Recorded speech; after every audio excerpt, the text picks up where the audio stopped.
আমরা সৌদি আরবের মার্কেটে আসছিলাম কিছু বাজারঘাট করতে, কারণ এখন মাস কেবল শুরু হয়েছে। তো মার্কেটে আসার পরে আমরা দেখতেছি যে আমাদের এই মাসে যে আমরা গোস্ত খাবো আর কি, মুরগির গোস্ত। তো আসলে চিন্তা করলাম তো মুরগির গোস্তটা আসলে নিয়েই যাই। তখন আমরা একটু আসলাম বাকালার ভিতরে, এসে দেখি যে 35 রিয়ালের মুরগি আছে, আপনার বড় বড় মুরগি। এই মুরগি যেটা দেখতেছেন এই মুরগিটা কিন্তু 5 কেজি ওজনের কিন্তু এই মুরগিটা।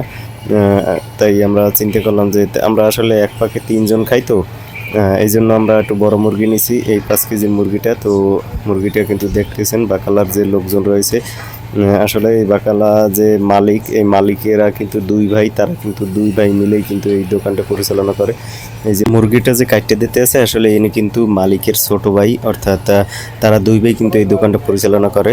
তো 2 ভাই কিন্তু বাংলাদেশি, তারা কিন্তু আর এখানকার মনে করেন এই যে মুরগি কন মাছ কন সবগুলো কিন্তু এই রকমের সোয়া মিলের মতো মেশিন আছে। এই মেশিন দিয়েই কিন্তু আসলে এই মাছগুলো বা এই গোস্তগুলো মুরগিগুলো কিন্তু কাটা হয়। কারণ এখানে যে মুরগিগুলো জবাই করে পরিষ্কার করে সুন্দর মতো ইনটেক প্যাকেট করা হয়, প্যাকেট করার পরে এগুলো ফ্রিজে রাখা হয়। কারণ ফ্রিজে না রাখলে এই দেশে সব কিছু নষ্ট হয়ে যায়, কারণ অতিরিক্ত গরম তো সৌদি আরবে।